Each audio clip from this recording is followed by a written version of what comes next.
Et voilà, nous sommes de retour. Nous allons recevoir notre ami Réconfort Toumaïni pour les actualités sportives. Réconfort, qu'est-ce qu'on peut retenir du sport?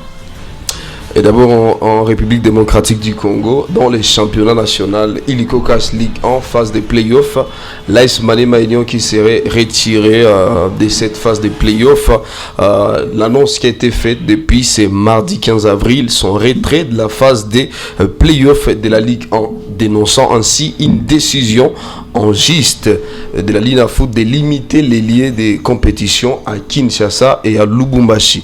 Dans un communiqué, la direction des clubs basés à Kindu exprime sa plus grande contestation face à une mesure qu'elle juge désavantageuse tant sur le plan sportif que psychologique. Imposer à notre équipe de disputer l'ensemble de matchs dans des environnements qui ne sont pas les nôtres nous désavantage considérablement, a-t-il indiqué dans un communiqué cité par 7 sur 7. Maniema Union qui estime également que cette centralisation du championnat place ses joueurs dans des conditions jugées hostiles. Et donc, je cite, cette mesure expose nos joueurs à des conditions potentiellement hostile à la place, à la merci de nos adversaires, affirme ces communiqués et qui évoque une attente à l'intégrité de la compétition. Et donc la Ligue a confirmé que cette phase décisive du championnat débutera le 23 avril, donc le mercredi prochain. D'autres clubs dont donc Sa Majesté Sanga à Balandé de Mbujimaï, il y a Tanganyika FC de Kalemi ont également dénoncé de cette décision de la Ligue, les qualifiant bien évidemment des partiels et injustes.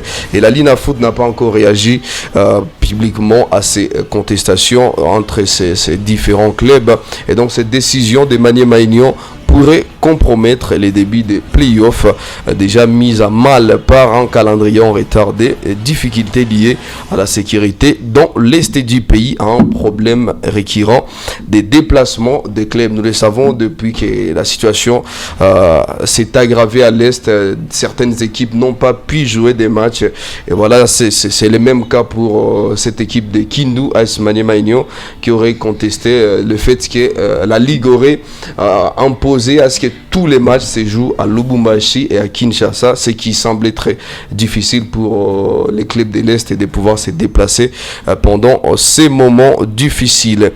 Et revenons également sur cette actualité, les décès de l'international gabonais.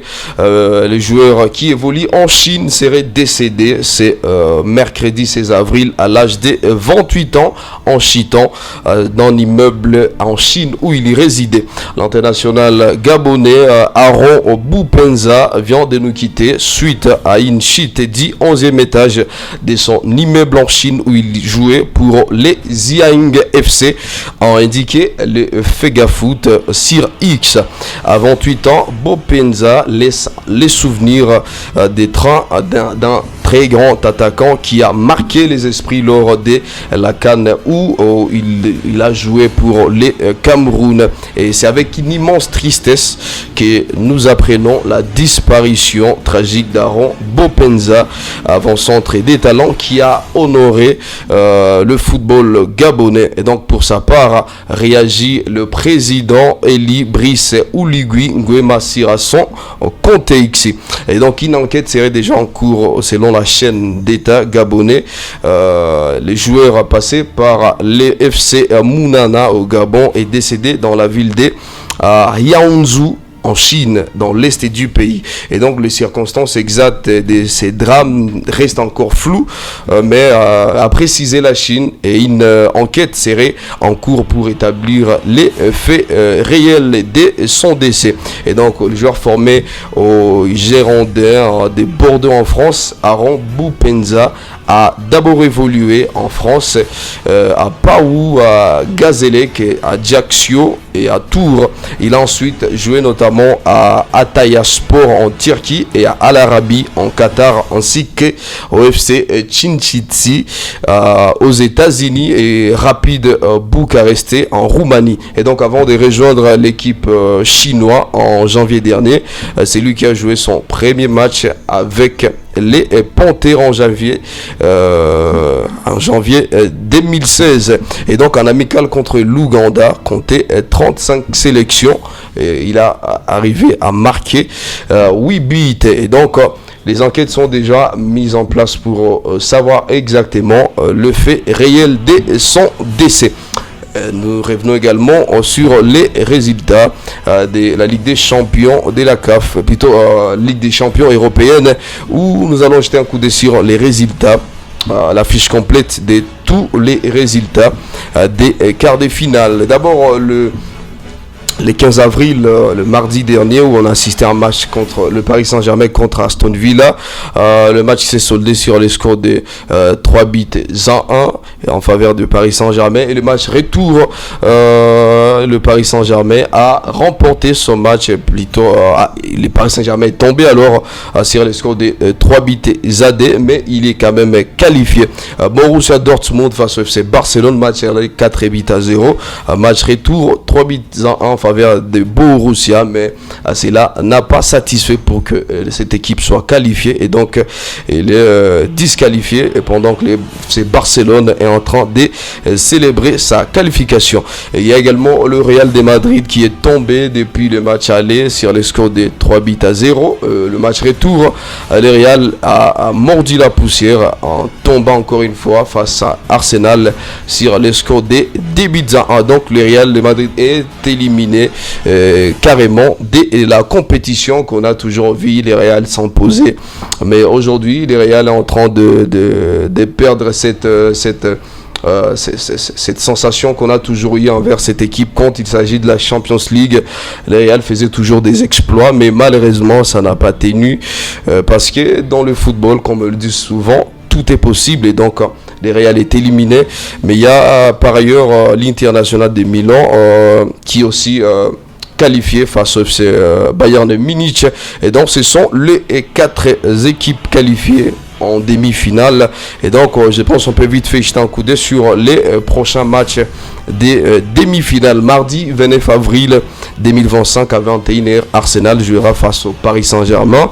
Le FC Barcelone jouera le 30 avril 2025 face à l'International de Milan, et le match retour est prévu le 6 mai, où l'Inter recevra l'FC Barcelone et Paris Saint-Germain recevra l'Arsenal. Alors jusque-là, nous posons beaucoup de questions là-dessus, de savoir quelles sont les équipes qui vont finir en finale, surtout que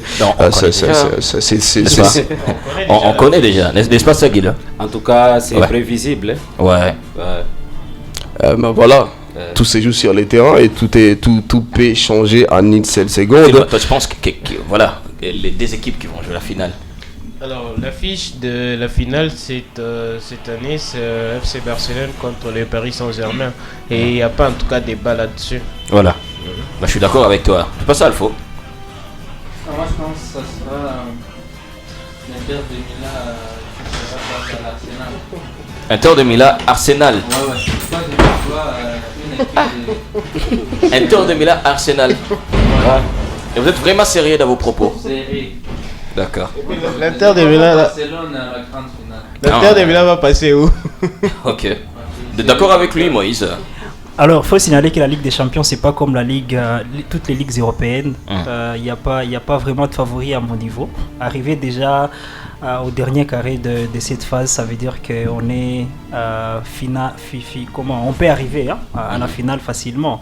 On a vu avec les matchs retour de quart de finale, le FC Barcelone qui a eu beaucoup de mal à battre l'FC Dortmund. Pourtant, au match aller, on avait vu qu'ils avaient cette facilité. On a également vu comment est-ce que PSG a eu beaucoup de mal à revenir. Il fallait seulement que l'équipe adverse se ressaisisse un tout petit peu vers les dernières minutes pour que le PSG puisse tomber. Donc voilà. Déjà pour cette finale, moi je suis fan du FC Barcelone, mais on peut s'attendre à tout, surtout à... Quand c'est Barcelone. Pas seulement quand c'est Barcelone, j'ai dit seulement on peut s'attendre à tout. D'accord. Et on a vu seulement c'est dans cette campagne de Champions League, c'est seulement le Real de Madrid qui n'a pas été une équipe trop en forme, parce qu'à l'aller, ils ont été battus, et en retour, on n'a pas vu comment ils pouvaient revenir dans les matchs, contrairement à d'autres équipes. PSG qui a eu du mal au match retour. On s'attendait aussi à ce que le Real de Madrid puisse faire de même, mais il n'était pas assez fort comme on l'a vu depuis le début de la compétition. Et d'ailleurs, Silva à la fois passé les revenus sur cet esprit égoïste qui règne dans l'équipe du Real de Madrid. Il y a même un expert espagnol qui est revenu sur les mêmes commentaires disant que tant qu'au FC Barcelone, chacun joue pour lui ou pour soi. Au Real Madrid. Real Madrid. Oui, au Real de Madrid, évidemment. Voilà. Donc, pour moi, je souhaite à ce que j'ai prédit, ça va être FC Barcelone, PSG qui est en sa grande forme. Et c'est ça en vrai. Surtout avec l'entraîneur actuel, Luis Enrique, qui est en train de prendre les choses en main. L'équipe a toutes les chances, mais Arteta aussi, les parfaits élèves de Guardiola, qui ne fait pas aussi un mauvais travail avec Arsenal. Donc je pense que ça serait un bon match. D'ailleurs, PSG contre Arsenal, ça sera un très beau match puisque FC Barcelone, Inter de Milan. Ah, voilà, très bien. Alors, nous attendons alors la suite pour ce VNF, VNF 30, et puis 6 mai. Match retour, c'est pour 6 mai, c'est tout. et 7 mai. Donc voilà, très bien. On se retrouve alors tout à l'heure pour les actualités culturelles.